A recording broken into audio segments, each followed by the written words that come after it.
Olá pessoal, estamos aqui no nosso canal Condomínio Alerta. Eu me chamo Gustavo Veiga, eu sou advogado e hoje eu gostaria de trazer para vocês um tema que tem sido abordado pelos nossos clientes aqui no escritório e tem sido palco de dúvidas de vários seguidores do nosso canal. O nosso tema é a diferença entre promessa de compra e venda e compromisso de compra e venda de bens imóveis.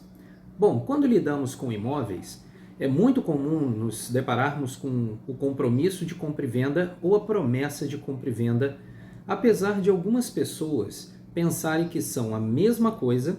Na verdade, estamos falando de contratos bem distintos. Sendo assim, se faz importante estabelecer a distinção entre um e outro tipo de contrato. Vamos primeiro relembrar aqui o conceito de contrato de compra e venda, retirado lá do artigo 481 do Código Civil. Diz o artigo que, pelo contrato de compra e venda, um dos contratantes se obriga a transferir o domínio de certa coisa e outro e a pagar-lhe certo preço em dinheiro. Daí, muito importante celebrar um contrato preliminar antes do contrato definitivo, dando assim às partes mais segurança com relação ao negócio jurídico. Para que seja válido, um instrumento deve conter todos os requisitos essenciais do contrato definitivo, exceto quanto à forma lá prevista no artigo 462 do Código Civil. O que vem a ser, então, a promessa de compra e venda? É um contrato preliminar em que as partes pactuam e que celebrarão o contrato definitivo de compra e venda. É somente o contrato definitivo de compra e venda que é hábil para transferir a propriedade do imóvel com o seu devido registro. Portanto, a promessa de compra e venda não altera a situação da coisa, apenas cria uma obrigação.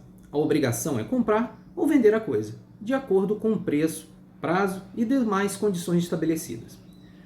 A promessa de compra e venda tem a cláusula de arrependimento, podendo a qualquer tempo as partes desistirem do negócio. Tal desistência deve ser exercida com razoabilidade, sob pena de estar cometendo um ato ilícito, conforme previsto lá no artigo 187 do Código Civil. E o que vem a ser, então, o compromisso de compra e venda? Assim como a promessa de compra e venda, o compromisso é um contrato preliminar que depende do contrato definitivo. Ocorre que no compromisso de compra e venda, pessoal, existe uma cláusula de irretratabilidade e revogabilidade. Tal cláusula não se confunde com a situação de descumprimento do contrato.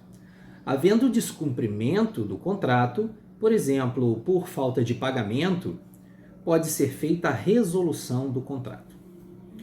A figura do compromisso de compra e venda está prevista lá no Decreto-Lei 58 de 37, no artigo 22, que fala: os contratos sem cláusulas de arrependimento, de compromisso de compra e venda e cessão de direitos de imóveis não loteados, cujo preço tenha sido pago no ato da sua constituição, ou deva sê-lo em uma ou mais prestações, desde que inscritos a qualquer tempo, atribuem aos compromissos direito real oponível a terceiros, e lhes conferem o direito de adjudicação compulsória nos termos do artigo 16 da Lei 640/641 do Código Civil.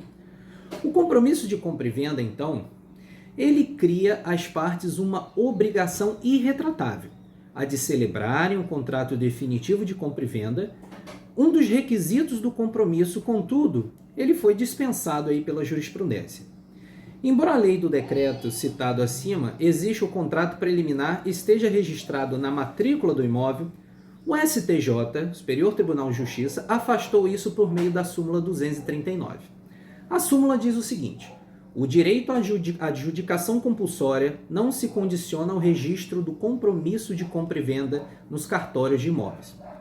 Deste modo, a cláusula de irretratabilidade e revogabilidade fala que podem as partes desistir do negócio, ou seja, não pode haver resilição unilateral. Ressalta-se que o contrato que envolvam lotes rurais e loteamentos devem obrigatoriamente serem celebrados por meio de compromisso de compra e venda. Portanto, é vedada a celebração de tais contratos com cláusulas de arrependimento.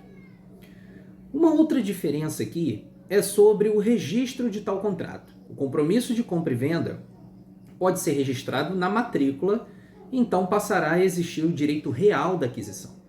Já a promessa de compra e venda não é passível de criar tal direito real, conforme dispõe lá o artigo 1417 do Código Civil.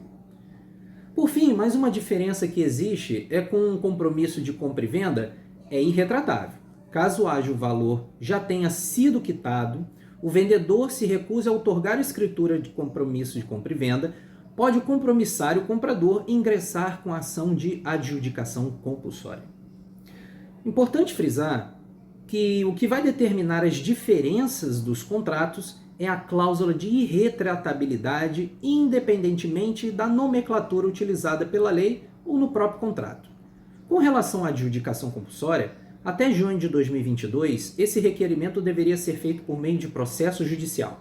Contudo, com a publicação da Lei 14.382 de 22, que é a Lei de Registros Públicos, modificou, passando a permitir a adjudicação compulsória, que ela fosse efetivada extrajudicialmente, ou seja, diretamente no cartório onde o imóvel estiver registrado. Diz o artigo 216b, sem prejuízo judicial, a adjudicação compulsória do imóvel objeto de promessa, de compra e venda ou de cessão poderá ser efetivada extrajudicialmente no Serviço de Registro de Imóveis da situação do imóvel, nos termos do artigo. Contudo, devemos atentar para o seguinte fato: justamente por não haver previsão legal da modalidade de promessa de compra e venda, a legislação mistura aí os termos de compromisso, promessa, o que pode gerar alguma confusão. É o que se vê lá, por exemplo, no artigo 22 do Decreto 58 de 37, que fala que o compromisso de compra e venda, e o contrato lá do artigo 1417 do Código Civil, que usa a nomenclatura promessa de compra e venda. Para a mesma situação. Perceba, então, que o que de fato determina a natureza do contrato, ou promessa, ou compromisso, é a existência da cláusula de arrependimento, e não o nome do instrumento. Concluímos aqui que, diante dessa explicação, caros seguidores, podemos determinar que a celebração de um contrato preliminar é muito comum e fortemente recomendada para as transações de compra e venda de imóveis. Nesse caso, o contrato preliminar poderá ou não ter cláusula de arrependimento, ou seja, poderá ou não permitir a desistência por uma das partes. Se não houver cláusula de arrependimento, mas o vendedor se recusar a firmar o contrato definitivo, que se dá pela escritura pública de compra e venda, o comprador poderá exigir a conversão do contrato preliminar em definitivo, que é a chamada adjudicação compulsória. Já se o contrato permitir o arrependimento, não haverá obrigação de firmar o contrato definitivo. Para a parte da doutrina, a diferença entre o compromisso e a promessa de compra e venda é a existência da cláusula de arrependimento. O compromisso é irretratável e a promessa admite arrependimento. A lei, por outro lado, não faz diferenciação nenhuma entre os termos compromisso e promessa. Bom, espero ter auxiliado a todos vocês que buscam realizar seu sonho de adquirir a casa própria, podendo aí ter uma melhor elucidação do que vem a ser um compromisso de compra e venda e uma promessa de compra e venda, ajudando vocês, principalmente corretores de imóveis, que têm essa obrigação de auxiliar por bem seus clientes. Se vocês gostaram, deem o seu like, compartilhem, toque o sininho e até a próxima.